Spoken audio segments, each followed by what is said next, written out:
دیکھیے اسلام میں جو 4 عبادات فرض کی گئی ہیں، جو 4 ارکان ہیں، ایک رکن تو ہے جس کا تعلق ہے عقیدے سے، کلمہ شہادت، اور 4 ارکان وہ ہے جن کا تعلق عبادات سے، نماز، روزہ، حج اور زکات۔ ان میں ایک عجیب قسم کی تقسیم ہے، مثلا 1 2 جمع 2 کی تقسیم بنتی ہے۔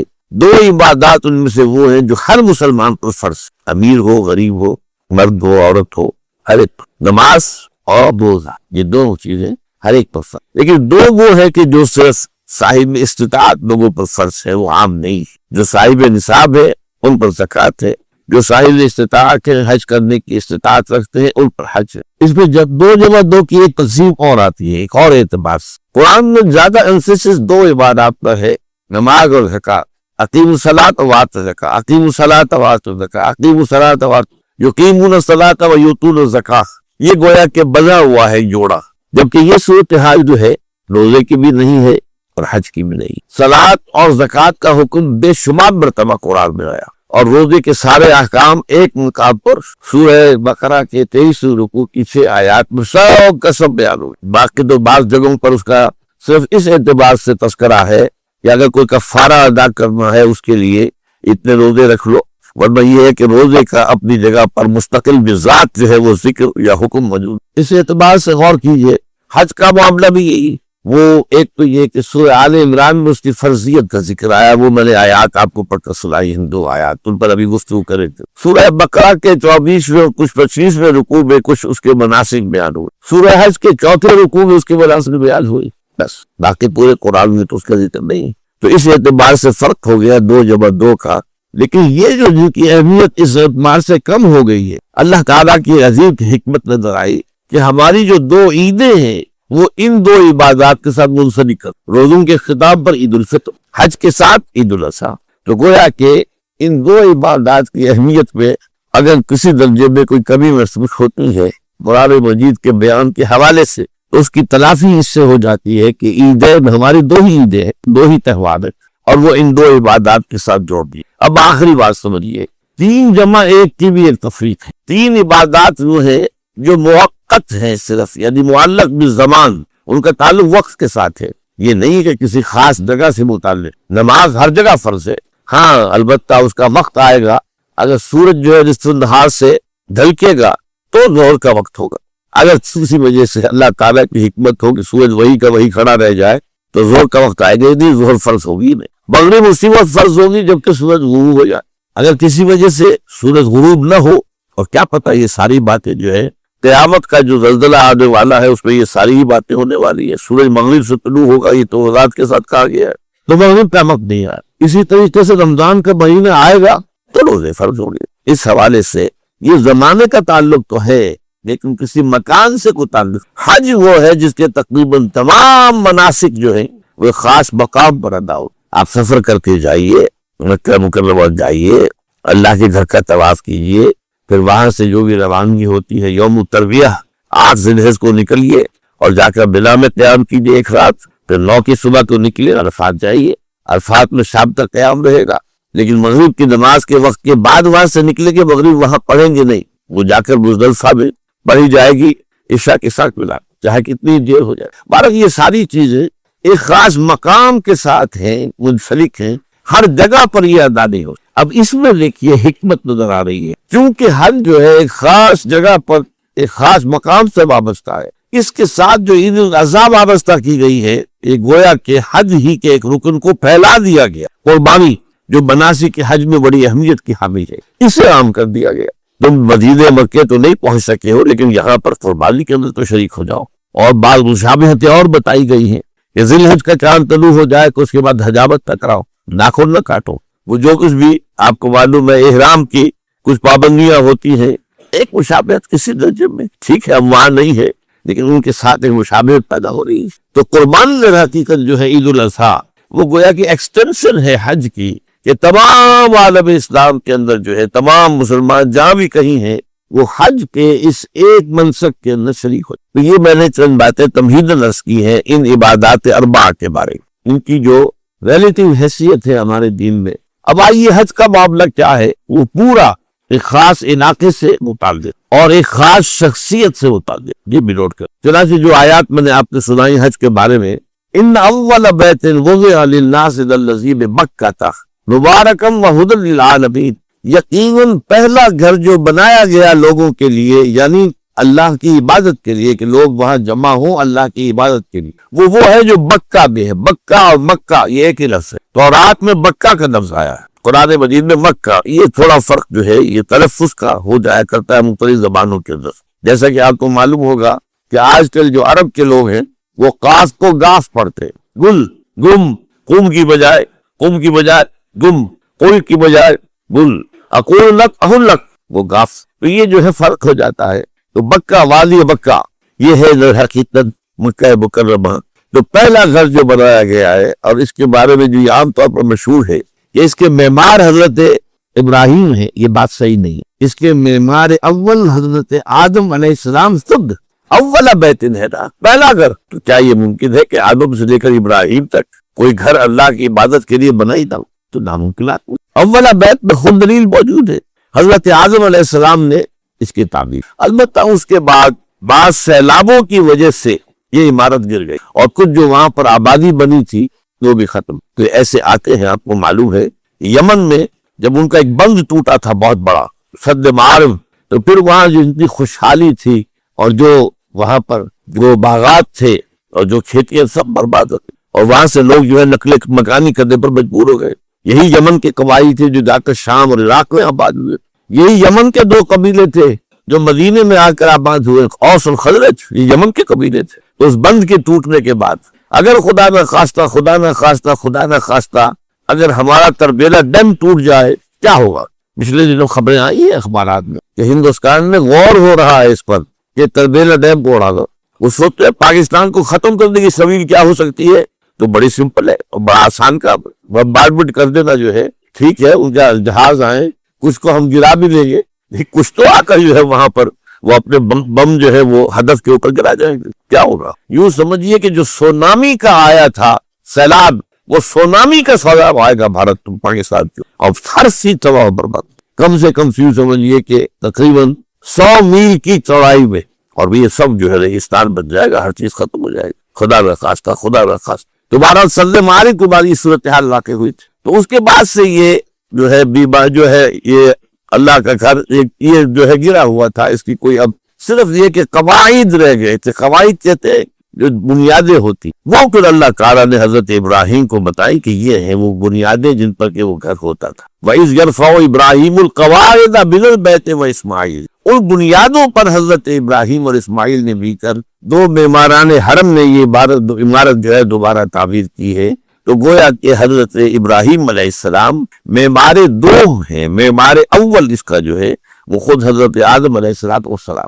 فی آیات بینات مقام ابراہیم، مقام ابراہیم ہے، جو بھی وہاں گئے ہیں انہوں نے دیکھا ہے ایک پتھر تھا جس پر کھڑے ہو کر حضرت ابراہیم علیہ السلام تعمیر کر رہے تھے۔ اب آج تو آپ کو معلوم ہے اسکیفولڈنگ لگ جاتی ہے، بانس لگ گئے، یا آج کل تو جو ہے پائپس جو ہے لوہے کے اس سے لگا کر، تو جیسے جیسے عمارت اٹھتی جا رہی ہے اسی طریقے سے اس کے ساتھ جو ہے وہ چل رہے ہیں اور ان کے اوپر کھڑے ہو کر تعمیر ہو رہی ہے۔ تو اس وقت کچھ نہیں تھا، تو ایک پتھر ایسا تھا کہ جو خود بخود اٹھتا تھا پھر اللہ تعالیٰ کے اٹھانے سے، یا یوں کہیے کہ ملائکہ کے اٹھانے سے، اور اسی پر حضرت ابراہیم کھڑے ہو کر وہ پتھروں کے اوپر پتھر رکھتے جا رہے ہیں، اور اس کی وجہ سے اس پتھر کے اوپر کتنی دیر کھڑے رہنا ہوا ہوگا حضرت ابراہیم علیہ السلام کا کہ اس پر ان کے پاؤں کے نشان بنتے۔ وہ ہے مقام ابراہیم، جو آپ نے دیکھا ہوگا کہ وہاں ایک بہت خوبصورت قسم کا ایک پنجرا سا بنا ہوا ہے، اور اس کے اندر وہ مقام ابراہیم ہے۔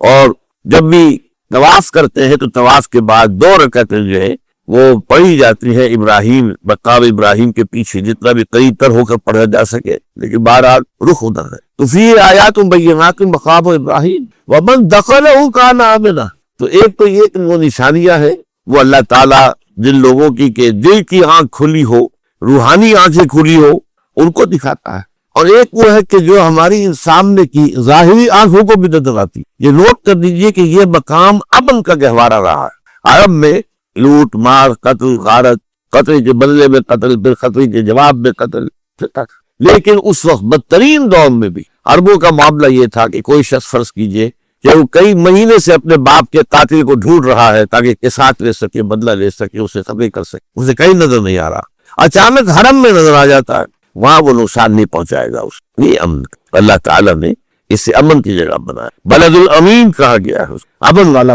شہر. تو یہ جو ہے یہ تو آج تک بھی اس کی جو برکت ہے وہ نظر آتی ہے. ومن دخلہ کان آمنا وللہ علی الناس حج البیت من استطاع الیہ سبیلا.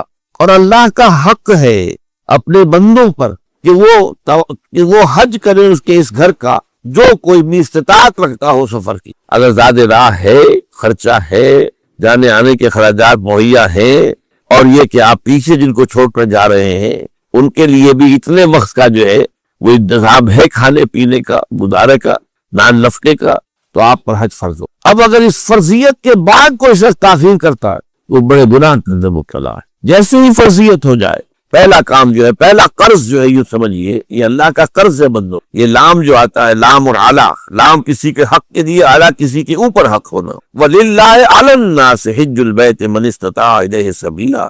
یہ تو اللہ کا حق ہے لوگوں پر، لوگوں کے ذمے. یہ قرض ہے اللہ جو اس کے گھر کا حج کریں، جائے، طواف کریں، اور جو بھی اس کے مناسک ہیں ادا کریں، اور وہیں پر قربانی کا بھی ہے. لِيَشْهَدُوا مَنَافِعَ لَهُمْ وَيَذْكُرُوا اسْمَ اللَّهِ فِي أَيَّامٍ مَّعْلُومَاتٍ عَلَىٰ مَا رَزَقَهُم مِّن بَهِيمَةِ الْأَنْعَامِ فَكُلُوا مِنْهَا وَأَطْعِمُوا الْبَائِسَ الْفَقِيرَ. اسی کے اندر جو ہے مناسک کے اندر قربانی بھی ہے. افریقہ میں آپ کو معلوم ہے، شمالی افریقہ میں زیادہ تر لوگ جو ہے جیسے کہ ہندوستان پاکستان میں ویسے ہیں، لیکن آپ جنوب میں چلتے جائیے تو رنگ گہرا ہوتا چلا جائے گا. انتہائی سیارت بھی ہے، سب آلے شکلیں جدا ہیں، زبانیں جدا ہیں، لیکن سب کے سب جو ہے ایک ہی نغمہ ان کی زبان پر ہے ایک ہی نغمہ، کہیں واضح کہیں مبہم، وہ ایک ہی مذہب. لبیک اللہم لبیک لبیک لا شریک لک لبیک ان الحمد والنعمت لک والملک لا شریک لک. اب یہ ترانہ ہے، توحید کا ترانہ ہے، اور گونج رہی ہے اس وقت. آپ اندازہ نہیں کر سکتے کہ پوری سرزمین گونج رہی ہوگی اس ترانے کے ساتھ. تھوڑی دیر کے بعد نئے قافلے داخل ہو رہے ہیں. ابھی ایک قافلہ جو ہے اس نے صحیح مکمل کی ہے، شامل ہو گیا، بس کہ اس کے دوران ابھی اس کا ختم نہیں ہوا، یہ تیسرا قافلہ چلا رہا ہے. وہ تو یہاں تو ظاہر بات ہے کہ میں نے چونکہ نقشہ اپنی نگاہوں سے دیکھا ہے مدینہ منورہ سے اور مکہ مکرمہ جاتے ہوئے رات کے وقت، کہ کہیں جو ہے وہ روشنیوں کی وہ قطار ٹوٹتی ہی نہیں، مسلسل معلوم ہوتا ہے کہ سڑک کے اوپر گاڑی ہے، مسلسل، کہیں اس کے اندر وقفہ ہی نہیں. اتنے بڑے پیمانے پر لوگ جمع ہو رہے ہیں. زبانیں جدا ہے، ایک دوسرے کی زبان نہیں سمجھتے، لیکن ایک زبان اور بھی ہوتی ہے جو بغیر بولے سمجھ میں آتی ہے. اس سے معلوم ہوتا ہے سب کے لیے محبت ہے، ہمارے بھائی ہیں، تمام مسلمان ہیں. بعض کے اندر یہ محبت کا جذبہ زیادہ ہے. ترکوں میں انڈو پاکستان کے لوگوں کے لیے بہت محبت ہے. اب وہ بات جو نہیں کر سکتے، سمجھا نہیں سکتے، لیکن ان کی آنکھوں سے، ان کے انداز سے وہ محبت طبقی پر. تو عالمگیریت جو ہے اسلام کی، ہمگیریت، عالمگیریت، آفاقیت، اس کا جو مظہر نظر آتا وہاں تھا. پھر یہ کہ ہمارے یہاں کی جتنے بھی فرقہ بندیاں ہیں وہ وہاں ختم ہو جاتی ہے. وہاں اہل حدیث ہے، حنفی ہے، مالکی ہے، شافعی ہے، حنبلی ہے. یہ کام بھی کیا ہے آ کر انہوں نے آل سعود نے. ورنہ اس سے پہلے جو ہے وہ 4 مصلے علیحدہ تھے، وہاں پر 4 جماعتیں علیحدہ ہوتی تھی. یہ حنفی مصلی ہے، یہاں پہ حنفی امام ہے وہ پڑھائے گا. یہ شافعی مصلی ہے، شافعی امام ہے وہ نماز پڑھائے گا. تو یہ جو ایک تفریق تھی وہاں بھی موجود، جنہوں نے ایک امام کے پیچھے جماعت ہو، اسی میں حنفی بھی ہیں، مالکی بھی ہیں، شافعی بھی. کچھ ہیں لوگ جو زیادہ، جن کے اندر کچھ زہر زیادہ گھل گیا ہے فرقے واریت کا، وہ پھر نہیں نماز پڑھتے، وہاں پر محروم رہتے. اس کی فضیلتوں کو چھوڑ کر جا کر کہیں اپنے جو ہے گھروں پر جہاں ٹھہرے ہوئے وہاں جا کے نماز پڑھ لیتے ہیں کہ یہ جو ہے وہاں بھی ان کے پیچھے ہماری نماز نہیں ہوتی. لیکن نہیں، عام طور پر ایسا نہیں ہے. عام طور پر سب لوگ جمع نماز پڑھ. اور ایک سب سے بڑا مشاہدہ جو ہوتا ہے کہ مجھے سب سے پہلے ہوا تھا پہلے حج میں، یہ 1962 کی بات ہے. میں نے محسوس کیا یہ نماز کے اندر اختلافات جو ہے اسلام مسلمانوں میں صرف اتنے ہیں کہ جس سے جماعت نہیں ٹوٹتی. اختلافات ہے، رفع یدین ہے یا نہیں ہے، آمین بالجہر ہے یا نہیں ہے، اختلافات تو ہیں، لیکن جماعت نہیں ٹوٹتی. وہ جو ڈرل جیسے کہ ڈرل ہوتی ہے، آرمی پریڈ ہو رہی ہے، وہ ڈرل ختم نہیں ہوتی. ایسا نہیں ہے. میں نے جب سوچا اگر کسی مسلک کے نزدیک رکوع بھی 2 ہوتے جیسے سجدے 2 ہیں، تو وہ لوگ تو ایک رکوع کے بعد دوسرا رکوع کرتے اور باقی لوگ سجدے میں چلے گئے ہوتے، جماعت ٹوٹ جاتی. کے ضمن میں یہ شمشیر قاطع ہے، شمشیر برہان ہو. اللہ لا الہ الا ہو الحی القیوم، یہ وہی ہے. قل هو اللہ احد اللہ الصمد الحی. اللہ زندہ ہے لیکن اس کی زندگی کو اپنی زندگی پر قیاس نہ کرتا. تمہیں خوراک کی احتیاج ہے، اسے کوئی ضرورت نہیں. ما اريد منهم من رزق وما اريد ان يطعمون، مجھے کوئی احتیاج نہیں کہ مجھے کوئی رزق پہنچائیں، رزق دیں، مجھے کھلائیں، مجھے کوئی ضرورت۔ پھر تمہاری حیات نیند، اونگ، تھکان ان تمام کمزوریوں کے ساتھ ہے۔ وہ الحی ہے، اپنی ذات میں خود زندہ ہے، حیات اس کی ذاتی ہے، کسی اور نے عطا نہیں کی ہے۔ ہماری تو مستعار ہے، عمر دراز مانگ کے لائے تھے، 4 دن 2 آرزو میں کٹ گئے 2 انتظار میں۔ اور القیوم بقیہ پوری کائنات کے لیے وہی ہے، اس کو تھامے ہوئے ہے۔ لا تاخذہ سنۃ ولا نوم، الحی حیات کامل کہ اس کو نہ نیند آتی ہے نہ اونگ آتی ہے۔ لہ ما فی السماوات و ما فی الارض، آسمان اور زمین میں جو کچھ ہے اسی کی ملکیت ہے۔ تم کسٹوڈینز ہو، تم امین ہو، ای امانت چند روزہ مزدماس، در حقیقت مالک سے ہر شے خداس، یہاں تک کہ یہ میرا جسم بھی میرے پاس امانت ہے۔ میں کون ہوں؟ میری خودی، میری انا، میری روح جو پوزیس کرتی ہے اس بدن کو، لیکن یہ پوزیشن ملکیت کا نہیں ہے، امانت کا ہے۔ ای امانت، یہ ہاتھ بھی امانت ہے، میری زبان بھی امانت ہے، میری آنکھیں بھی امانت۔ من ذا الذی یشفع عندہ الا باذنہ، یہ یہاں پر انداز بڑا پرجلال، کون ہے وہ جو شفاعت کر سکے اس کے دربار میں مگر اس کے اذن سے۔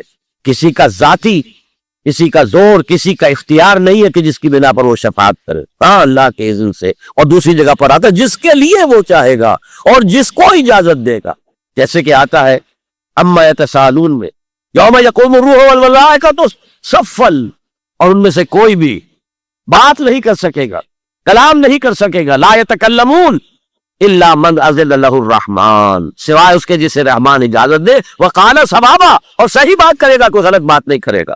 یعلم ما بین ایدیہم وما خلفہم ولا یحیطون بشیء من علمہ الا بما شاء، وہ تو جانتا ہے جو کچھ بھی ان کے سامنے اور ان کے پیچھے ہے، اور یہ کوئی احاطہ نہیں کر سکتا مخلوقات میں سے، اس کے علم میں سے کسی کا بھی، سوا اس کے جو وہ خود چاہے۔ یہاں بڑے ہی لطیف انداز میں شفاعت باطلہ کے تصور کی نفی ہو گئی۔ دیکھیے آپ کہیں جا کر کسی مجسٹریٹ سے سفارش کرتے ہیں تو کیا کہتے ہیں؟ اجی یہ فائل کے اوپر جو کچھ ہے آپ اس پر نہ جائیے، یہ گواہیاں وغیرہ جھوٹی ہو گئی ہے، میں آپ کو بتاتا ہوں اصل بات کیا۔ اللہ کے سامنے کوئی یہ کہہ سکے گا اے اللہ تیرے علم میں نہیں ہے، میرے علم میں ہے؟ یعلم ما بین ایدیہم وما خلفہم، وہ تو جانتا ہے جو کچھ ان کے سامنے اور جو کچھ ان کے پیچھے ہے۔ ولا یحیطون بشیء من علمہ الا بما شاء، اور ان میں سے کوئی بھی، جیسے کہ میں ابھی بتا چکا ہوں، بریلوی مکتب فکر بھی کہہ رہا ہے کہ اللہ کا دیا ہوا علم ہے، محمد رسول اللہ کا جتنا ہے، لا محدود نہیں ہے، محدود ہے، قدیم نہیں ہے، حادث ہے، تو جتنا اللہ چاہتا ہے، جس کے لیے جتنا چاہتا ہے، لیکن اس کے علم میں سے احاطہ نہیں کر سکتا کوئی مگر جو وہ چاہے۔ وسع کرسیہ السماوات والارض، اس کا اقتدار چھایا ہوا ہے، مستولی ہے، آسمانوں پر بھی اور زمین پر بھی۔ ولا یعودہ حفظہما، اور اسے عاجز نہیں کر سکتی ان دونوں کی حفاظت۔ قیوم وہی ہے، صمد وہی ہے، لیکن اسے کوئی تکان کاری نہیں ہوئی، عاجز نہیں ہے۔ یہ اصل میں نفی ہے۔ جو تورات حافظے سے مرتب کی گئی تھی، 587 میں نبوکدنضر کا جو حملہ ہوا تھا، اس میں اصل تورات گم ہو گئی، اس وقت سے آج تک وہ اصل تورات ان کے پاس نہیں۔ پیریڈ آف کیپٹیوٹی سے واپس آئے ہیں بیت المقدس میں، سائرس کے لطف و کرم کی وجہ سے، ذوالقرنین کے لطف و کرم کی وجہ سے، پھر یادداشتوں سے لوگوں نے وہ تورات مرتب کی ہے، تو اس میں انسانی فکر شامل ہو گیا۔ لہذا وہاں یہ لکھا ہے اللہ نے 6 دنوں میں آسمان اور زمین پیدا کیے اور 7ویں دن آرام کیا، یعنی کوئی تکان لائق ہو گئی۔ قرآن نے کہا، اللہ تعالیٰ نے فرمایا سورہ قاف میں، وَلَقَدْ خَلَقْنَا السَّمَاوَاتِ وَالْأَرْضَ وَمَا بَيْنَهُمَا فِي 6 أَيَّامٍ وَمَا مَسَّنَا مِن لُغُوبٍ، یقیناً ہم نے آسمان اور زمین اور جو کچھ ان دونوں کے مابین ہے انہیں 6 ہی دنوں میں پیدا کیا، وہ بات ٹھیک ہے، لیکن ہمیں کوئی تکان لائق نہیں ہوئی کہ ہمیں کسی آرام کی ضرورت ہو۔ لا یعودہ حفظہما وہو العلی العظیم، العلی وہی ہے سب سے بلند و بالا، لتکون کلمۃ اللہ ہی العلیٰ، تاکہ اللہ کا کلمہ سب سے سربلند ہو جائے، اور وہی عظیم ہے، عظمت والا۔ اللہ تعالیٰ مجھے اور آپ کو اس سے بچائے، اپنے سابقہ زندگی کے گناہوں پر توبہ کرنے کی اور اللہ سے استغفار طلب کرنے کی توفیق عطا فرمائے، اور اپنے دینی فرائض کی انجام دہی کے لیے کمر بستہ ہو جانے کا عزم مصمم کر لینے کی توفیق عطا فرمائے۔ زندگی میں دکھ اور سکھ ان کا چوری دامن کا ساتھ ہے، دکھ بھی ہے، سردی کے ساتھ گرمی بھی ہے، گرمی کے ساتھ سختی بھی، ان مع العسر یسرا، ان مع العسر یسرا، یسر کے ساتھ عسر ہے، عسر کے ساتھ یسر۔ لیکن انسان نفسیاتی طور پر متاثر جو ہوتا ہے زیادہ، وہ تکلیف سے ہو، دکھ سے ہو، خوشی آتی ہے وہ ایسے گزر جاتی ہے، اس کا وقت کبھی پتہ نہیں چلتا گزر بڑی تیزی کے ساتھ وقت گزر جائے، لیکن غم کا معاملہ ہو جائے تو ایک ایک لہجہ جو ہے وہ بڑا کٹھن ہو جاتا ہے، بڑی مشکل سے گزر۔ تو انسان کے احساسات پر زیادہ جو اثر آتا ہے وہ دکھ کا۔ بعض فلسفے دنیا میں ایسے ہیں کہ جنہوں نے اس دکھ، خاص طور پر جو حساس انسان اس کو محسوس کرتا ہے، اس کے اعتبار سے یہ کہا ہے کہ دنیاوی زندگی میرا دکھ ہی دکھ ہے۔ آپ کو معلوم ہے کہ تعداد انسانوں کی بہت بڑی تعداد ہے جو بدھ مت کی پیروکار ہے، اور بدھ مت کا کلمہ طیبہ یہ ہے، یعنی یہ ان کا اصل اصول ہے، جیسے ہمارے دین کا اصل اصول ہے لا الہ الا اللہ محمد رسول اللہ، کلمہ طیبہ۔ ان کا جو کلمہ طیبہ وہ یہ سرگم دکھم، سب دکھ ہی دکھ ہے، سب مصیبت ہی مصیبت ہے۔ انسانی زندگی جو ہے وہ تو صرف دکھوں سے اور تکلیفوں سے عبارت ہے۔ اسی کو غالب نے بھی کہا ہے، آپ نے یہ شعر غالب کا میں نے بہت سے دروس میں سنا ہوگا کہ قید حیات و بند غم اصل میں دونوں ایک ہے۔ یہ قید حیات ہے، ابھی آپ حدیث سن رہے تھے، الدنیا سجن المومن، مومن کے لیے یہ دنیا کی زندگی جو ہے جیل خانہ ہے، یہ قید ہے، قید حیات ہے۔ جیسے جیل میں آدمی اپنی مرضی سے نہیں جاتا، بھیجا جاتا ہے، اپنی مرضی سے نہیں نکلتا بلکہ نکالا جاتا ہے، اسی طرح لائی حیات آئے قضا لے چلی چلے، اپنی خوشی سے آئے نہ اپنی خوش چلے۔ تو دنیا کی زندگی جو ہے وہ واقعتاً ایک اعتبار سے قید خانہ ہے۔ قید حیات و بند غم اصل میں دونوں ایک ہے۔ جب تک یہ زندگی رہے گی غم بھی لگا ہے، تکلیفیں لگی رہیں گی، مصائب کھیتے رہیں گے، انسان کو دکھوں کا سامنا رہے گا، واسطہ رہے گا۔ موت سے پہلے آدمی غم سے نجات پائے کیوں؟ ظاہر بات ہے جب تک زندگی ہے تو غم ہے، تو موت سے پہلے نجات نہیں مل سکتی۔ اگرچہ اس کے بعد کا اگلا مرحلہ جو ہے، جو حقیقت کو جاننے والے ہیں وہ تو جانتے ہیں کہ اس کے بعد تو غم کا اور بڑا کڑا مرحلہ آنے والا۔ اب تو گھبرا کے یہ کہتے ہیں کہ مر جائیں گے، مر کے بھی چین نہ پایا تو پھر جائیں گے۔ اگر اللہ ہمیں معاف فرمائے، اپنی رحمت اور مغفرت سے ہمیں ڈھانپ لے، جیسے کہ حضور نے فرمایا اللہ یتغمدنی ربی برحمتہ، حضور نے فرمایا کہ کوئی انسان بھی محض اپنے اعمال کی بنیاد پر جنت میں نہیں داخل ہو سکے گا جب تک کہ رحمت خداوندی دستگیری نہ کرے۔ کسی صحابی نے بڑی ہمت کی، بڑے جرأت کا معاملہ کیا، پوچھ لیا کیا حضور آپ بھی؟ ظاہر بات ہے آپ بھی انسان ہے، آپ بھی بشر ہے، قرآن مجید میں کہلوایا گیا وَإِنَّمَا أَنَا بَشَرٌ مِثْلُكُمْ۔ تو اگر آپ کہتے ہیں کوئی انسان جنت میں داخل نہیں ہو سکے گا محض اپنے اعمال کی بنیاد پر جب تک کہ رحمت خداوندی دستگیری نہ کرے، تو کیا آپ بھی اس قاعدہ کلیہ میں شامل ہے؟ آپ نے فرمایا ہاں میں بھی، الا یتغمدنی ربی برحمتہ، جب تک کہ میرا رب مجھے اپنی رحمت سے ڈھانپ نہیں لے گا میں بھی جنت میں داخل دے۔ تو اس اعتماد سے اللہ تعالیٰ وہاں ہمیں بچا لے، لیکن جو وہاں نہیں بچایا گیا، اب ظاہر بات ہے کہ اس کے لیے جو مصیبت ہے وہ تو پھر دائمی ہے، ابدی ہے، دکھ ہی دکھ۔ میں اس کی طرف زیادہ جانا نہیں چاہتا اس وقت، اصل میں میرا موضوع جو ہے وہ اس دنیا میں دکھوں کا علاج۔ اب اس اعتبار سے غور کیے، دکھ دو قسم کے، قرآن مجید پر جتنا میں نے غور کیا، دکھ ایک تو وہ ہے کہ جو ناگہانی طور پر آ جاتے، اس میں ہماری کسی غلطی کو دخل نہیں ہے، وہ کوئی آفت سماوی ہے، کوئی زلزلہ آ گیا ہے۔ ابھی آپ کو معلوم ہے بھوج جو قصبہ تھا گجرات اسٹیٹ کا، انڈیا کا پورا ختم ہو گیا، اس میں بہت سے مسلمان بھی۔ جب کوئی آفت سماوی آتی ہے تو وہ ظاہر بات ہے پھر سب کے سب لوگ اس کی لپیٹ میں آ جاتے ہیں۔ زلزلہ آ گیا، کوئی اور طوفان آ جائے گا، جیسا کہ کئی مرتبہ آپ نے اخبارات میں پڑھا ہوگا، اس سال امریکہ میں بہت طوفان آئے ہیں، مشرقی ساحل پر بار بار طوفان آئے، وہاں بھی لوگ مرتے ہیں، وہاں بھی چھتیں اڑ جاتی ہے، وہاں بھی تباہی جو ہے آتی ہے۔ اس حوالے سے ایک تو ہے وہ ناگہانی آفات، آفت ارضی ہو یا آفت سماوی ہو، زلزلہ ہے یا آفت ارضی ہے، طوفان آ گیا ہے، کوئی سائیکلون آ گیا یا آفت سماوی ہے، یا کوئی آسمان سے بڑا سا پتھر آ جائے۔ آپ کبھی کبھی اخبارات میں پڑھتے ہوں گے کہ ایک بڑی چٹان پاس سے گزر گئی، بہت بڑی خلائی چٹان جو ہے زمین کے قریب سے گزر گئی، زمین بچ گئی، ورنہ اگر وہ زمین سے ٹکرا جاتی تو نہ معلوم کتنا بڑا یہاں پر تباہی کا معاملہ ہوگا، بڑے بڑے جو ہے شہاب جلتے رہے زمین کے اوپر، بڑی بڑی تباہی آتی رہی ماضی۔ تو ایک تو یہ ہے، اور ان میں بھی تقسیم کیجئے، یہ ناگہانی تکلیف، ناگہانی مصیبت، یا کوئی آفت سماوی یا آفت ارضی، اس کی بھی پھر دو قسمیں ہو گئی۔ ایک وہ کہ جو افراد کو متاثر کرتی، انفرادی سطح، آدمی سڑک پر جا رہا تھا، پیچھے سے آ کر کسی گاڑی نے ٹکر ماری، گر گیا، ٹانگ ٹوٹ گئی، اب ظاہر بات ہے کہ اس میں اس کا کوئی قصور نہیں ہے، یہ اللہ تعالیٰ کی طرف سے بات آ گئی ہے۔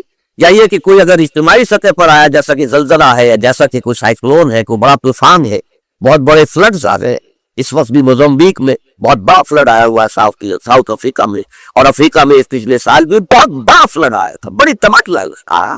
تو یہ آفت سماوی، یہ ظاہر بات ہے اجتماعی سطح پر آتی ہے، بڑی بڑی مقدار میں، تعداد میں لوگ متاثر ہوتے ہیں، لاکھوں لوگ بے گھر ہو جاتے ہیں، ہزاروں آدمی مارے جاتے ہیں۔ اس شکل جو ہے دکھ کی، جیسا کہ میں نے عرض کیا، وہ ناگہانی دکھ، کوئی آفت ارضی، کوئی آفت سماوی، خواہ وہ انفرادی ہو کا اجتماعی، اس کے ضمن میں کیا علاج ہو، ظاہر بات ہے کہ اس کا علاج یہ تو نہیں ہو سکتا کہ آپ اس کو ختم کر سکیں۔ انگریزی کا ایک محاورہ ہے what cannot be cured must be endured۔ جو چیز جو ہے جس کا علاج نہیں ہو سکتا وہ تو برداشت کرنی پڑے گی۔ بعض بیماریاں بھی ایسی ہیں، ڈائبٹیز ہو گئی ہے، شوگر کا مرض ہو گیا، ڈاکٹر آپ کو بتائے گا بھائی اب یہ مرض جائے گا نہیں، اب آپ کو اس مرض کے ساتھ ہی اپنے آپ کو ایڈجسٹ کر کے اپنی غذا وغیرہ اس کے مطابق طے کر لیجیے، ورنہ یہ کہ یہ نہ سمجھیے کہ یہ مرض چلا جائے گا۔ تو what cannot be cured must be endured۔ لہذا ان آفت سماوی و عرضی چاہے وہ انفرادی سطح پر متاثر کرتی ہو انسانوں کو، چاہے اجتماعی سطح پر، اس کا تو علاج ایک ہی ہے۔ عربی میں بھی ایک محاورہ یہ ہے کہ کسی نے پوچھا تھا کہ بچھو کے کاٹے کا کیا علاج ہے؟ البکاء الی الصباح، رات کو اگر کاٹا ہے کسی بچھو نے تو روتے رہو صبح تک، یہ علاج ہے، اس کا اور کوئی علاج ہے ہی نہیں۔ تو جو چیز لا علاج ہے اسے برداشت تک، گویا کہ یہاں جو اصل شے ہوگی کہ دنیاوی آفات، عرضی و سماوی آفات، ناگہانی آفات، ناگہانی مصیبتیں، ان کے ضمن میں ہمیں ایسی شے کی ضرورت ہے جو ہمارے اندر برداشت پیدا کر، اس کو جھیلنا آسان بنا دے، ہم اس کی وجہ سے بجھ کر نہ رہ جائیں، ہماری ہمتیں جواب نہ دے جائیں، ہمارا ارادہ ختم نہ ہو جائے، ہمارا حوصلہ پست نہ ہو جائے، بلکہ برداشت ہو، جھیلنا ہو، تحمل۔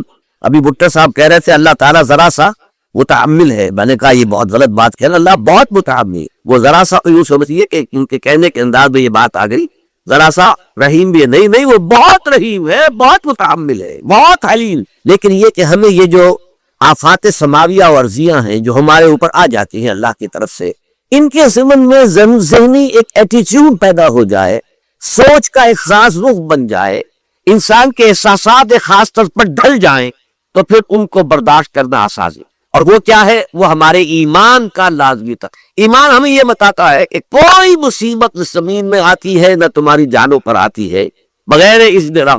جو کچھ آ رہا ہے اللہ تعالیٰ کے فیصلے سے آیا ہے، یہ کوئی اندھا بہرا مادہ نہیں ہے، یہ کوئی اندھا بھینسا نہیں ہے تو اس نے آ کے آپ کو ٹکر مار دی ہے، نہیں، یہ تو سمیع و بصیر، علیم و خبیر اللہ اور حکیم و قدیر اللہ کا فیصلہ ہے۔ لہذا یہ من جانب اللہ ہے، اس کو تم سمجھو کہ اللہ تعالیٰ کی طرف سے ہے۔ اور جب اللہ کی طرف سے ہے تو سورہ آل عمران میں فرمایا بیدہ الخیر، اس کے ہاتھ میں تو خیر ہی خیر ہے۔ یعنی بظاہر تمہیں محسوس ہوتا بھی ہو کہ یہ میرے لیے تکلیف دہ بات آ گئی ہے تو اس کو یوں سمجھو کہ اس کا نتیجہ جو میرے حق میں نکلے گا وہ خیر ہوگا۔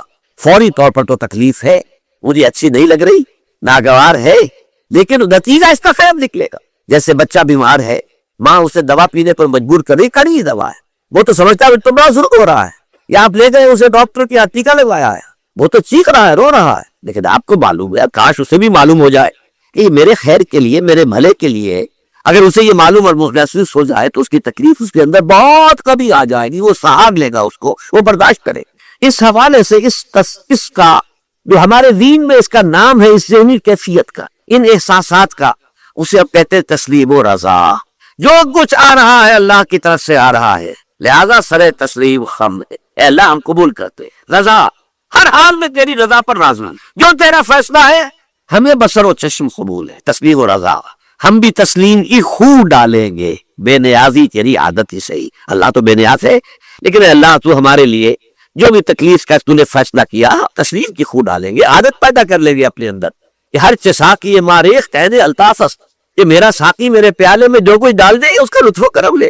یہ مقام رضا ہے، یہ ایمان کا ایک ایسا تقاضا ہے کہ جس کو ہم کہیں گے ایمان کی حلاوت، ایمان کی مٹھاس۔ اگر آپ کا منہ کڑوا ہو جائے تو آپ چینی کھاتے ہیں تاکہ منہ کا ذائقہ ٹھیک ہو جائے۔ اگر تکالیف کی وجہ سے، دکھ کی وجہ سے آپ کے احساسات کے اندر کوئی خرابی پیدا ہو رہی ہے، یہ جو مقام رضا ہے یہ اس کے لیے قند ہے، یہ اس کے لیے چینی ہے، یہ اس کے لیے شہد ہے، یہ اس کی تلخی کو ظاہر کرنے والی شی ہے کہ اللہ تیری رضا پر راضی، راضی برضا رہو۔ اب اس کے ضمن میں سمجھئے، یہ تو اصولی بات میں نے آپ کو بتا دی۔ اس کی تین رات کی سی تاریکی ہے اور جو کچھ اس نے اپنے اندر جمع کر لیا ہے، والقمر اذا اتسق، اور قسم ہے چاند کی جب کہ وہ بھر جائے، پورا بڑھتا ہے کتنے دن ہو گئے؟ 14 دن، اور 14 صدیوں کے بعد اب پہلی صدی کا جس نے کہ تجدید کامل کی عمر بن عبدالعزیز، 14 صدیوں کے بعد اب 15ویں صدی میں الامام المہدی کے ظہور کا وقت قریب۔ اب جو کچھ مجھے حضرت امام المہدی کے بارے میں کہنا ہے، دوبارہ اپنی بات تہرا رہا ہوں، یہ میرا ذاتی گمان ہے، اختلاف کیا جا سکتا ہے۔ میرا گمان یہ ہے کہ یہ اب جو مجدد آئیں گے وہ حضرت مہدی کو ہوگی۔ پہلی بات تو یہ جان دیجئے کہ مہدی دو ہے، ایک شیعوں کے مہدی، ایک سنیوں کے مہدی، ان میں بڑا فرق ہے۔ شیعہ حضرات مہدی کو مانتے ہیں، وہ ان کے 12ویں امام ہیں۔ ان کے عقیدے کے مطابق انہیں پیدا ہونے کے فوراً بعد اس اندیشے سے کہ انہیں قتل کر دیا جائے گا ایک غار میں چھپا دیا گیا۔ تقریباً 1200 برس سے وہ اس غار کے اندر تھے، وہ روپوش ہیں، چھپے ہوئے ہیں، اسی لیے انہیں امام غائب کہا جاتا ہے، اور اب ان کا انتظار ہو رہا ہے، اس لیے انہیں امام منتظر بھی کہا جاتا ہے۔ اس لیے شیعوں کے دارالعلوم جو ہوتے ہیں، دارالعلوم المنتظر، وہ اس لیے کہ ان کا انتظار کیا جا رہا ہے۔ تو یہ ہے، اب وہ ان کا خیال ہے کہ آخری دور میں، آخری زمانے میں وہ ظاہر ہو جائیں گے، غار سے نکل آئے گا۔ دیکھیے، میں اس عقیدے کو اس بنا پر رد نہیں کرتا کہ یہ ناممکن ہے کہ کیسے کوئی شخص جو ہے 1200 برس تک کسی غار کے اندر زندہ رہ سکتا ہے۔ نہیں، میں سمجھتا ہوں ممکن ہے۔ 300 برس تک اصحاب کہف رہے کہ نہیں رہے؟ سوئے رہے۔ 300 ایئرس مانتے۔ حضرت عیسیٰ اسی حیات عرضی کے ساتھ 2000 سال سے موجود ہے آسمان پہ کہ نہیں؟ نہیں۔ آپ کو معلوم ہے حضرت عزیر 100 برس تک مرنے کے بعد دوبارہ زندہ کر دیے گئے۔ فَأَمَاتَهُ اللَّهُ مِئَةَ عَامٍ ثُمَّ بَعَثَهُ۔ تو ناممکنات میں سے کوئی سوال پیدا نہیں ہوتا، لیکن یہ کہ آیا کوئی امامت معصومہ کا تصور قرآن اور حدیث سے ہمیں ملتا ہے؟ پھر یہ کہ یہ موروثی امامت کہ حضرت علی کی نسل جو حضرت فاطمہ سے چلی ہے اسی میں یہ امامت ہوگی، اس کے لیے ہمارے پاس کوئی دلیل نہیں ہے، ہم اس کو تسلیم نہیں کرتے۔ ہم تو سمجھتے ہیں کہ معصومیت ختم ہو گئی محمد الرسول اللہ صلی اللہ علیہ وسلم پر، خاتم المعصومین ہے محمد الرسول اللہ۔ اب ان کے بعد تو اجتہاد ہے اور خلافت ہے، عام معاملات میں اجتہاد ہوگا، نظام خلافت کا ہوگا۔ تو ہمارے نزدیک جو میں جس مہدی کا نام لے رہا ہوں وہ مہدی ہے جو ایک مجدد ہوں گے، جیسے کہ مجددین کے نام میں نے آپ کو گنوائے، مرزا الفسانی ہو، شاہ ولی اللہ ہو، سید احمد بریلوی ہو، شیخ الہند ہو۔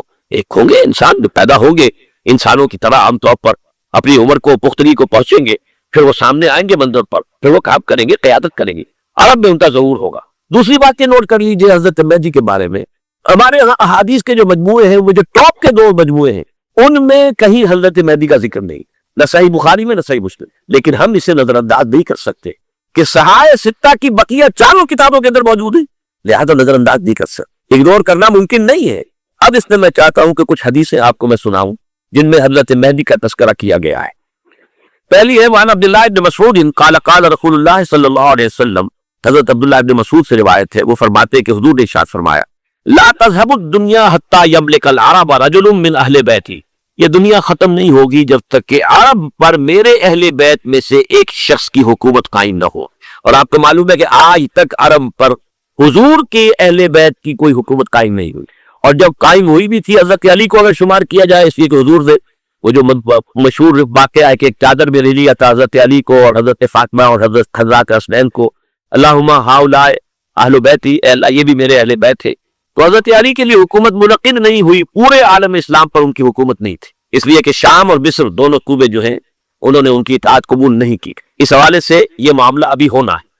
لا تذهب الدنيا حتى يملك العرب رجل من اہل بیتی یواطئ اسمہ اسمی، اس کا نام وہی ہوگا جو میرا نام ہو، یعنی محمد صلی اللہ علیہ وسلم، اور ان کا نام بھی مہدی کا نام بھی محمد ہو۔ مہدی تو ان کا لقب ہے، یہ ترمذی میں بھی ہے، ابو داؤد میں بھی ہے، سنن ابی داؤد جامع ترمذی، بلکہ ابو داؤد میں ایک اور روایت ہے، اعلیٰ حضور نے فرمایا لو لم یبقى من الدنیا الا یوم، اگر دنیا کی زندگی میں سے کچھ بھی نہ بچے سوائے ایک دن کے، لطول اللہ تعالی ذلک اليوم، تو اللہ تعالیٰ اس دن کو لمبا کر دے گا، حتی یبعث فیہ رجلا منی، یہاں تک کہ میرے خاندان میں سے ایک شخص کو اٹھائے گا، من اہل بیتی، میرے اہل بیت میں سے، یواطئ اسمہ اسمی و اسم ابی ہے اسم ابی، جس کا نام میرے نام پر ہوگا، جس کے والد کا نام میرے والد کے نام پر ہوگا، محمد ابن عبداللہ ان کا نام ہوگا، اور وہ یملأ الارض قسطا وعدلا کما ملئت ظلما وجورا، وہ سرزمین عرب کو عدل اور انصاف سے اسی طرح بھر دیں گے جیسے کہ وہ ظلم اور زیادتی سے بھر چکی ہو۔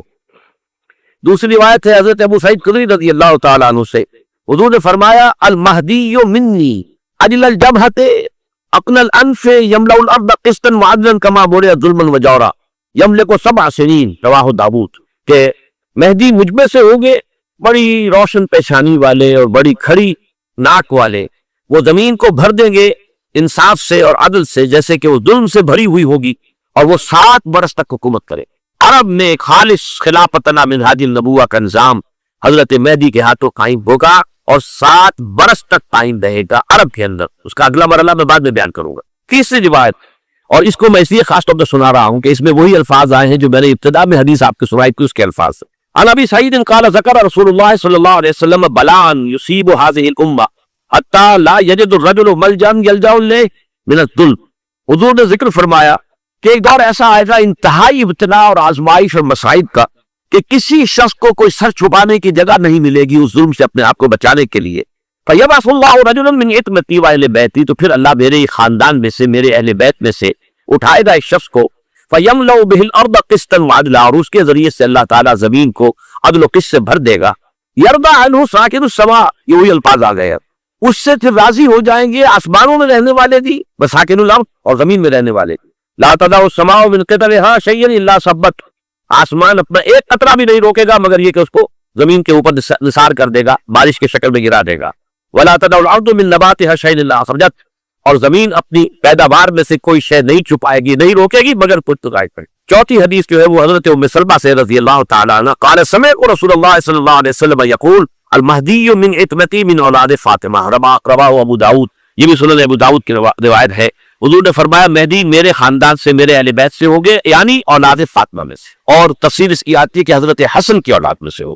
پانچویں حدیث میں آپ کو سنا رہا ہوں، اور اس میں ایک عجیب مشابہت آپ کے سامنے آئے گی حضرت عمر بن عبدالعزیز کے ساتھ. یہ اول اور آخری کڑی کے درمیان مشابہت تھا. ان علی رضی اللہ تعالی عنہ، یہ حدیث جو ہے مسند احمد ابن حنبل میں بھی ہے اور سنن ابن ماجہ میں بھی ہے. قال قال رسول اللہ صلی اللہ علیہ وسلم المہدی منا اہل البیت یصلح اللہ فی لیلۃ، مہدی ہم میں سے ہوں گے، ہمارے اہل بیت میں سے، اور اللہ ایک ہی رات میں ان کی اصلاح کر دے گا. یعنی وہ پہلے سے کوئی زیادہ روحانی یا دینی کوئی اس سے بڑی شخصیت نہیں ہوں گے، لیکن ایک ہی رات میں اللہ تعالیٰ ان کی سیرت و کردار کے اندر انقلاب عظیم برپا کر دے گا. جیسے کہ میں نے عرض کیا تھا آپ سے کہ عمر بن عبدالعزیز سے زندگی میں انقلاب عظیم آیا ہے. خلافت کا بوجھ پڑتے ہی کہاں وہ خوش باش اور خوش لباس اور خوش خوراک، وہ شہزادہ ٹاٹ باٹ والا، جاگیر والا، گورنر کا بیٹا اور خود گورنر، اور کہاں یہ کہ اس کی وہ درویشی جو میرے نزدیک واللہ عالم، ڈرتے ڈرتے کہہ رہا ہوں، میرے نزدیک وہ حضرت ابوبکر، حضرت عمر اور حضرت علی کی درویشی کو بھی مات دے گی. جو کنٹراسٹ بہت شدید ہے، وہاں جو بھی کچھ تھا وہ تدریجاً آیا تھا، ہوتے ہوتے ہوتے ہی تھا، اور یہ سڈن آیا.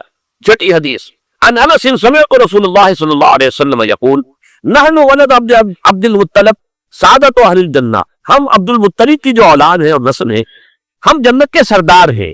اور پھر آپ نے نام گنوائے ہیں، انا وحمزۃ وعلی وجعفر والحسن والحسین والمہدی، میں خود اور حضرت حمزہ بنو عبد المطلب میں سے، عبد المطلب کے بیٹے، اور علی اور جعفر حضرت علی کے بھائی جعفر طیار، اور حسن اور حسین حضرت فاطمہ کے لخت جگر حضرت علی کے بیٹے ہے. آپ کے لیے ہم نے انہیں چنا ہے، آپ کے لیے یہ آپ کے صحابی بنیں گے. انقلاب کے اندر یہی تو دست و بازو ہوں گے. ٹھیک ہے، ان میں غلام بھی ہے، ان میں غریب بھی، ان میں مزدور بھی ہے، لیکن یہی ہے جو تاریخ کے دھارے کا رخ توڑیں گے. پھر بشارت کا دور آیا ہے، بعد میں شروع میں تو انذار ہے. یا میرا جی چاہ رہا ہے میں آپ کو حضور کا ایک خطبہ اور سنا دوں انذار ہی کے حوالے سے. جب آیت آئی کہ اب انذر عشیرتک الاقربین، اے نبی اب اپنے قریب کے رشتہ داروں کو خبردار. یہ جو مشن شروع ہوا حضور کا، یہ ہمارے آج کے واعظوں کے مانند نہیں ہے کہ دنیا بھر میں واعظ کہتے پھرتے، گھر والوں کی خبر ہی بڑی، اولاد کدھر جا رہی ہے اس کے بارے میں فکر ہی نہیں. واعظ بہت بڑے چیریٹی begins at home. سب سے پہلے دعوت دیجیے اپنے گھر والوں کو اور اپنے رشتہ داروں کو. وانذر عشیرتک الاقربین، تو حضور نے حکم دیا حضرت علی کو رضی اللہ تعالی علی، ایک دعوت تام کا بندوبست کرو اور سب بنی ہاشم کو بلانا. بنو ہاشم جنب قریبی رشتہ دار. یہ آپ کو معلوم ہونا چاہیے کہ جیسے ہمارے ہاں ایک قبیلہ ہوتا وٹو قبیلہ، اب وٹو میں مانے کے، لالے کے، شامد کے یہ ہوتے نا، پھر ان میں خاندان ہوتے ہیں. وہ شاہ محمد تھا، اس کی اولاد جو ہے وہ شامد کی ہو گئی، لالا کوئی ہوگا لالے کی ہوگا، مانے کی ہو گئے، لیکن ہے سم وٹو. اسی طرح مکے میں بسنے والے تھے سم قریش، کوئی وہ جو ہے بنو ہاشم، کوئی بنو امیہ، وہ بنو علی، وہ بنو تیم، لیکن سب کے سب کون تھے؟ قریش. اس میں جو گھرانا تھا جس سے حضور سے وہ بنو آئے. تو اقربین کہا نا، اپنے قریبی رشتہ داروں کو کھانا کھلایا. اس کے بعد آپ کھڑے ہوئے. ابو لہب نے تاڑ لیا کہ ابھی ہمارے سامنے اپنی دعوت رکھے گی. وہ تو چونکہ ایک دیوار بیچ کا پڑوسی تھا اور دشمن تھا، سگا چچا ہونے کے باوجود بدترین. اس نے شور بجایا، ہوٹنگ کی، اور کسی نے بات نہیں سنی، اور یہ کوشش ڈاکٹا. چند دن کا بیچا دے کر آپ نے صلی اللہ علیہ وسلم پھر کہا علی دوبارہ بڑا کھانے کا اہتمام کو. پھر بلایا، پھر کھانا کھلایا. میں کہا کرتا ہوں کہ اب کچھ شرم آ گئی ہوگی کہ 2 دفعہ روٹی کھا لیے تو کم سے کم ان کی بات تو سن لو. یہ خطبہ جو دیا ہے حضور نے صلی اللہ علیہ وسلم، عظیم ترین خطبہ، جامع ترین خطبہ. لیکن مجھے عجیب ہے، یہ محسوس ہوتا ہے کہ ہمارے ہاں احادیث کی کتب میں میرے علم کی حد تک یہ موجود نہیں ہے. مجھے یہ خطبہ ملا ہے نہج البلاغہ سے، کہ اہل تشیع کی جو اہم ترین کتاب سمجھ لی ہے، حضرت علی کے خطوط، خطبات، حضور کی حضرت علی کے اشعار بحیثیت خلیفہ جو آپ کے فرامین کی سب جمع کیے گئے. نہج البلاغہ اس میں یہ خطبہ، اس میں ایک چیپٹر ہے خطبات نبوی، اس میں یہ پہلا خطبہ. ایک لفظ جو ہے حکمت کا موتی ہے. آپ کھڑے ہوئے، ان الرائد لا یغضب علیہ. دیکھو لوگوں، کسی قافلے کا رہنما کبھی اپنے قافلے والوں کو دھوکہ نہیں دیا کرتا. کیا بتایا کہ میں اس قافلہ انسانی رہنما بنا کر بھیجا گیا. واللہ لو کذبت الناس جميعا ما کذبتکم ولو غررت الناس جميعا ما غررتکم. خدا کی قسم میں پوری دنیا سے جھوٹ بول سکتا بالفرض تو تم جو میں کبھی نہ بولتا. You are my captainship. اور اگر میں کہا پوری دنیا کو دھوکہ دے سکتا بالفرض تو تمہیں تو کبھی نہ دیا تھا. یہ تمثیل ہو گئی. 3 جملے. چوتھے جملے میں ایمان باللہ، ایمان بالرسول. واللہ الذی لا الہ الا ہو انی لرسول اللہ الیکم خاصۃ والی الناس کافۃ. قسم ہے اس اللہ کی جس کے سوا کوئی الہ نہیں. توحید. میں اللہ کا رسول ہوں تمہاری طرف خاص طور پر اور پوری دنیا کی طرف عام. اب جو جملے آ رہے ہیں وہ سارے انذار آخرت. واللہ لتموتن کما تنامون. خدا کی قسم تم سب پر موت آئے گی جیسے کہ روزانہ رات کو سو جاتا. ثم لتبعثن کما تستيقظون. پھر ایک صبح ہوگی جب اٹھا لیے جاؤ گے جیسے کہ روزانہ صبح بیدار بھی جاتا ہے. وہ صبح سے قیامت بھی آئے گی. اور کبھی آپ نے نوٹ کیا بیداری کے وقت کی دعا مسنون کون سی ہے؟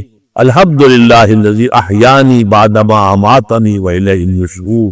اصل اللہ کے حمد کی تعریف کر جس نے مجھے دوبارہ زندہ کر دیا. اس کے بعد کہ مجھ پر بہت تاریخ ہو گئی. جو شخص روزانہ صبح یہ الفاظ پڑھے گا جب صبح قیامت کو اٹھے گا تو اس کی زبان پر یہ الفاظ آئیں گے کہ نہیں آئیں؟ الحمدللہ الذی احیانی بعد ما اماتنی واللہ لتموتن کما تنامون ثم لتبعثن کما تستيقظون ثم لتحاسبن بما تعملون. پھر حساب کتاب لیا جائے گا جو کچھ تم کر رہے ہو. ثم لتجزون. پھر لازماً جزا دی جائے گی. بالاحسان احسانا وبالسوء سوءا. اچھائی کا اچھا بدلہ، برائی ان سے کدار تارے پر بات ہو. رسول نے فرمایا سب سے بڑا پس وہ ہے جو دوسرے کی دنیا بنانے کے لیے اپنی آنکھ دکھتا ہے. وہ آپ کے دیا اور اپنی آنکھ پر لگی. ان کی نوبت کی وجہ سے تم نے خراب کری. ان من ازواجکم واولادکم. یقیناً تمہاری اولاد اور تمہارے بیویوں میں سے تمہارے دشمن. بس بچ کر رہو، محفوظ رہو. یہ ہوتی گارڈ، یہ ہوتی الرٹ. کہیں ایسا نہ غفلت ہو وہ بہت بچوں کے سے آ کر اور آپ کے دل میں بڑا ایمان ہو جائے اللہ کی محبت سے اور آپ کو پتہ بھی نہ چلے. لیکن اس کا یہ مطلب بھی نہیں. یہ قرآن مجید کی قرآن میں جو تباسل اس کی سب سے اعلیٰ مثال یہ آئے. ایک طرف بیوی اور رات کو دشمن کھوا دیا جا رہا، دوسری طرف لئن تعصوا وتصفحوا وتغفروا فإن اللہ غفور رحیم.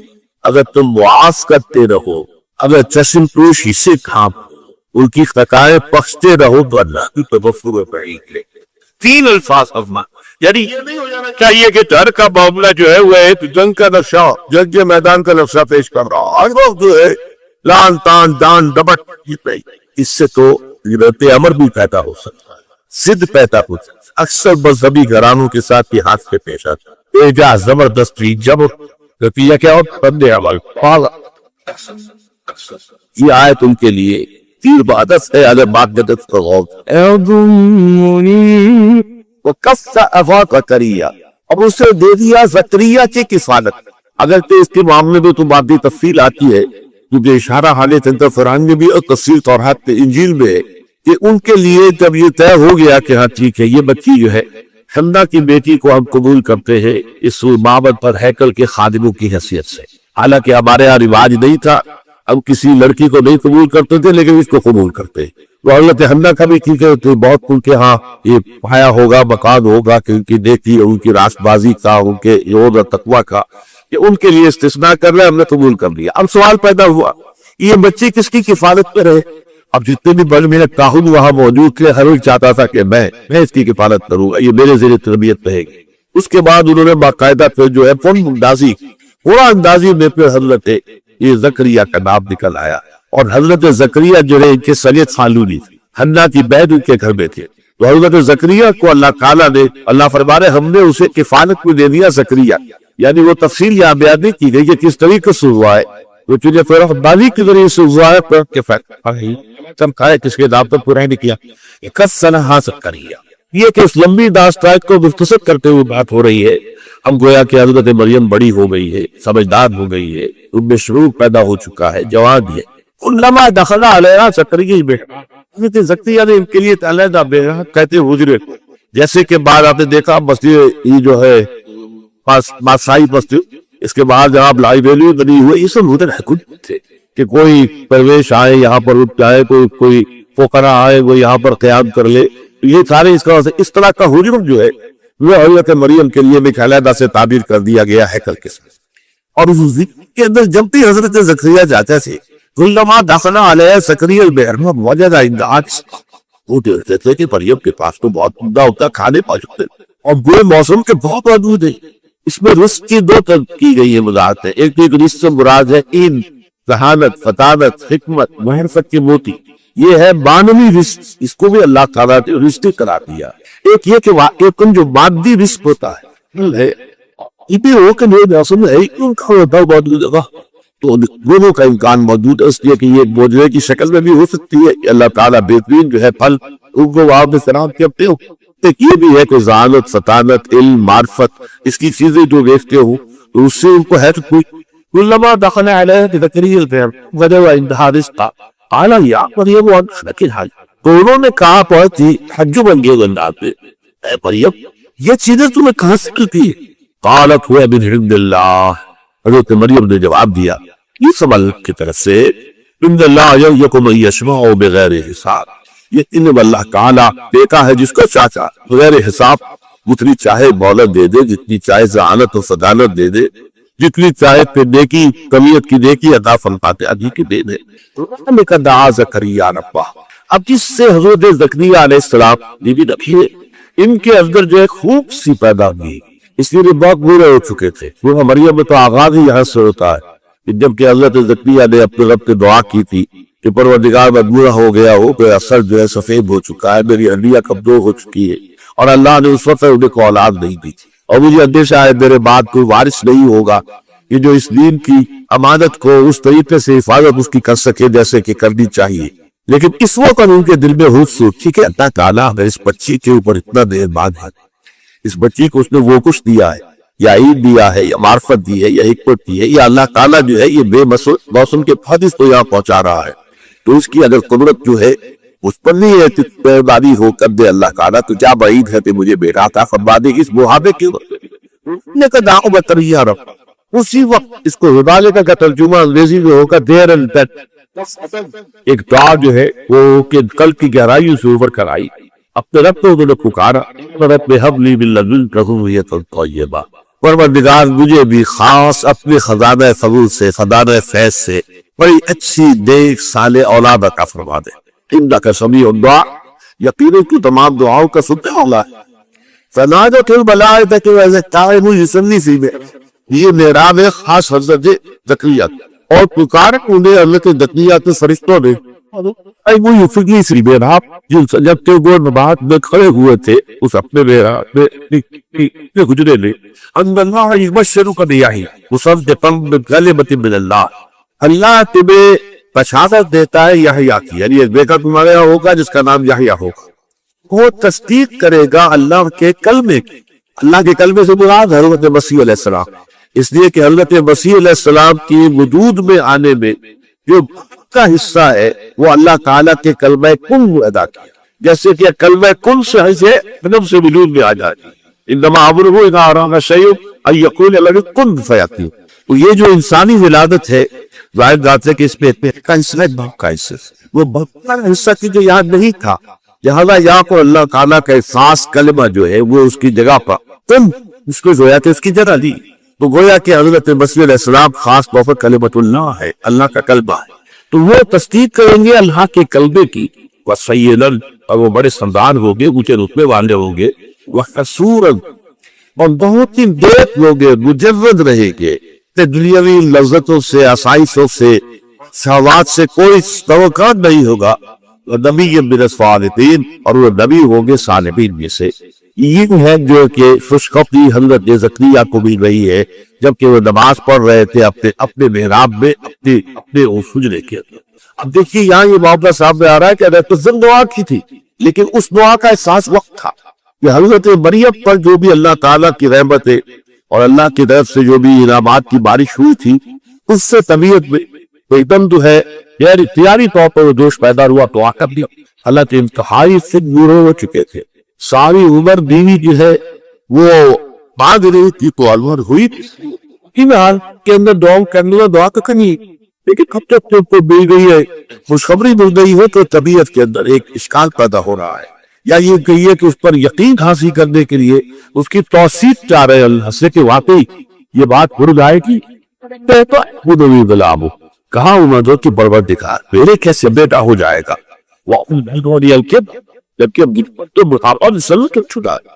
جبکہ اور میری بیوی جو ہے ماں جیسا قال كذلك الله يفعل ما يشاء، تو فرشتوں نے جواب دیا کہ اسی طرح ہوگا، اللہ کال کرتا ہے اس کو کسی پسائی کی ضرورت نہیں ہے بلکہ اس کے لیے تو کلمہ کن کہہ دے کافی۔ قال بأن يكون لي غلام وقد بلغني الكبر وامرأتي عاقر، حضرت زکریا نے عرض کیا پروردگار نے یہاں کیسے بیٹا ہو جائے گا جبکہ مجھ پر بڑھاپا مسلط ہو چکا ہے، میری بیوی پانچ ہے، تمام میں بہن رہی ہے۔ قال بذلك الله يفعل ما يشاء، اللہ نے فرمایا یا فرشتوں نے کہا کہ اللہ تعالیٰ ایسے ہی ہوگا جی تعالیٰ جو چاہتا ہے کرتا ہے۔ قال میں جلدی جیسے میں نے اس کو چھوا اور مجھے معلوم ہوا کہ ایک سخت خطا ہے یہاں پر ہے، یہ پرسپشن ہے میری، کنسپشن کچھ اور ہے، تصور ذہن کے اندر نقشہ بن گیا۔ خدا کا تصور ہم قائم نہیں کر سکتے لیکن خدا کے ساتھ ہمارا جو باطنی رشتہ ہے کہ اندر محسوس ہوتا ہے کہ تھے، جس کی مثال بھی میں نے دی تھی بعض حضرات کے شاید علم میں نہ ہو، کہ جیسے میں اس وقت اس دیوار کو دیکھ رہا ہوں تو ایک تصور میرے ذہن میں قائم ہوا، دیوار اتنی لمبی ہے، اتنی چوڑی ہے، اتنی اونچی ہے، یہ دیوار جو ہے سفید رنگ اس پر ہوا ہے، میں نے تصور قائم کر لیا۔ فرض کیجئے کہ میں اندھا ہوں، میں نہیں دیکھ سکتا، میں جاتا ہوں اور ہاتھ لگا کر دیکھتا ہوں دیوار ہے کتنی لمبی ہے مجھے نہیں پتا، اس لیے کہ وہ کنسپٹ تو صرف میرے اس ٹچ سے نہیں ہو گیا، یہ تو ایک یک رخا، ایک ون سائیڈڈ میرا اس وقت ایک پرسپشن ہے، لیکن ہے یہ تک اس زور سے کہوں گا ہے، دیوار ہے، تو ذات باری تعالیٰ کے لیے بس انسان کے پاس یہ کہ ہے، دور بینان بارگاہ الست جس بے نہ بردان کہ بس یہ ہست ہے، باقی کیا ہے کیسا ہے یہ ویسے تو ہم بہرحال مسلمان ہونے کے ناطے اللہ کو ہم مانتے ہیں اسماء و صفات کے ساتھ، تو ہم اس کی صفات کو مانتے ہیں، لیکن تجزیہ کیجئے تو صفات کے بارے میں کیا پتا ہے؟ اللہ دیکھتا ہے، کیسے دیکھتا ہے یہ تو نہیں پتا، کتنا دیکھتا ہے یہ بھی ہمیں نہیں، یعنی اس کی بھی اصل حقیقت جو ہے دیکھنے کی وہ ہمیں نہیں معلوم۔ اللہ کی کوئی ایسی آنکھیں تو نہیں جس سے وہ دیکھتا ہو، ہمارا دیکھنا تو روشنی کا محتاج ہے، روشنی ہو تو ہم دیکھ سکیں گے، کیا اللہ کا دیکھنا بھی کسی شے کا محتاج نہیں؟ وہ ہم تصور کیجئے اللہ کا دیکھنا کیا ہے، کچھ نہیں معلوم، ہمیں یہ معلوم ہے وہ دیکھتے، ہمیں یہ معلوم ہے علی کل شیء قدیر، قدرت کتنی ہے اس کی، قدرت کی شان کیا معلوم، تو معلوم یہ ہوا کہ صفات کے بارے میں بھی تجزیہ کریں تو ہمارے ہاتھ پلے ہے کیا، وہ سوائے اس کے کہ ہم ایک صفت کی ایک مبہم کیفیت کو جانتے ہیں، وہ سمیع ہے، وہ بصیر ہے، وہ خبیر ہے، وہ قدیر ہے، وہ القی ہے، وہ القیوم ہے، لیکن اس کی زندگی، ہمارا تو زندگی کا تصور اعلیٰ ترین زندگی تو ہمارے پاس ہے مخلوقات میں سے، اس زندگی کے ساتھ 100 طرح کی لیمیٹیشنز ہیں، 100 طرح کی مجبوریاں ہیں، لیکن یہ کہ کیا اللہ تعالیٰ اس زندگی کی اس زندگی پر قیاس کی جا سکتا معاذ اللہ؟ تو معلوم یہ ہوا کہ اللہ تعالیٰ کی ذات کے بارے میں تحیر کے سوا تیسرا ہے تصور جو سب سے بلند ہے، وہ محبوب حقیقی، مطلوب اصلی، لا مطلوب الا اللہ، لا مقصود الا اللہ۔ ایک چوتھا تصور ہے وہ میں بعد میں عرض کروں گا۔ بہرحال قل ہو اللہ احد، اب یہاں لفظ احد پر آئیے، اس لفظ کو بھی نوٹ کیجئے، ویسے تو عام خیال یہ ہے کہ یہ وحد ان کی بدلی ہوئی شکل ہے، چنانچہ عام رائے یہ ہے کہ احد اور واحد ہم مانی ہے۔ اکثر مفسرین نے اردو میں جو ترجمے کیے مترجمین نے وہ کہو اللہ، وہ اللہ ایک، اگرچہ اس پر خاصا اعتراض وارد ہوتا ہے، وہ بھی اللہ کو ایک مانتے تھے، صرف اس کے ساتھ کسی اور کو ایڈ کر لیا تھا، اس اللہ کو تو دو نہیں مانتے تھے، وہ جو بڑا اللہ تھا وہ تو ان کے نزدیک بھی ایک ہی تھا، اور ایک تو ہر شے ایک ہوتی ہے، جو معبود ہے 10 تو ان میں سے بھی ہر ایک اپنی جگہ پر تو ایک ہے، ایک کمپوز ایک اس کا وجود ہے۔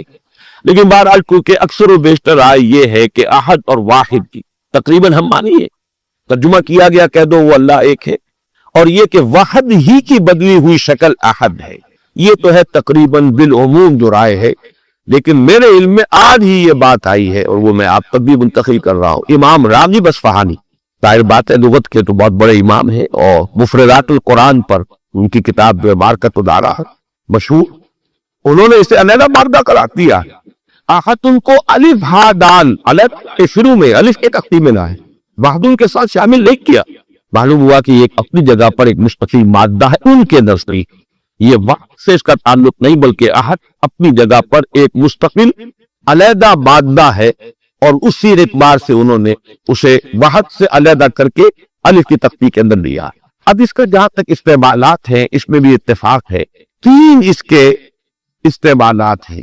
سب سے زیادہ استعمال اس لفظ کا ہوتا ہے نفی مطلق کے لیے، کمرے میں کوئی نہیں ہے، ایک بھی نہیں ہے، جب یہ کہنا ہو تو احد لگ رہا ہے، باقی کوئی نہیں ہے، ایک دن اکیلا۔ اسی معنی میں قرآن مجید میں یہ لفظ بہت مرتبہ آیا، خاص طور پر آپ سورہ کہف کو اگر دیکھیں گے، لا یشرک فی حکم ہی احد، اللہ اپنے حکم اور اپنے اختیار میں کسی کو نہیں شریک، کسی ایک کو بھی نہیں کرنا، یعنی یہ نفی میں مبالغے کے لیے یہ لفظ استعمال ہوا، اور سورۃ ختم بھی ہوئی ہے فَمَنْ كَانَ يَرْجُو لِقَاءَ رَبِّهِ فَلْيَعْمَلْ عَمَلًا صَالِحًا وَلَا يُشْرِكْ بِعِبَادَةِ رَبِّهِ أَحَدًا۔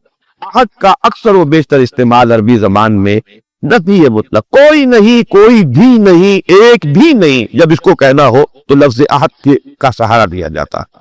یا پھر یہ لفظ آتا ہے مضاف یا مضاف الیہ ہو کر، جیسے عقرات کے ساتھ آئے گا احد عشرہ کوكبا یا احد وعشرون جمع کر کے، یہ گنتی کے ساتھ یہ مضاف ہو رہا ہے، اور یا یہ کہ جیسے کہ مضاف الیہ ہوتا ہے فَأَمَّا أَحَدُكُمَا فَيَسْقِي رَبَّهُ خَمْرًا۔ حضرت یوسف علیہ السلام نے فرمایا تھا ان دو نوجوان جو داخل ہوئے تھے جیل میں ان کے ساتھ، انہوں نے اپنے اپنے خواب بیان کی، تم دو میں سے ایک احدکم، جیسے کہ حدیث میں آتا ہے لا یؤمن احدکم حتی یحب لنفسہ حتی یحب لاخیہ ما یحب لنفسہ، یا لا یؤمن احدکم حتی یکون ہواہ تبعا لما جئت بہ، یا یہ کہ لا یؤمن احدکم حتی اکون احب الیہ من والدہ وولدہ والناس اجمعین۔ اب یہ تین احادیث آ گئی زبان پر، تو احدکم یہ گویا کہ مضاف ہو کر آ رہا ہے، اس طریقے سے یہ لفظ مضاف ہو کر یا مضاف الیہ ہو کر استعمال کیا۔ صرف قرآن مجید میں یہ لفظ ذات باری تعالیٰ کے لیے علیحدہ سے مستقل ایک صفت کے طور پر آیا ہے، قل هو اللہ احد۔ یہ ایک خاص بات ہے، اس کو نوٹ کر لیجیے کہ یہ لفظ کا یہ استعمال اس اعتبار سے، صفت کے اعتبار سے کسی اور کے لیے غیر اللہ کے لیے ہے ہی نہیں۔ قل هو اللہ احد، یہ اس یہاں پر آ رہا ہے ایک مستقل صفت علیحدہ،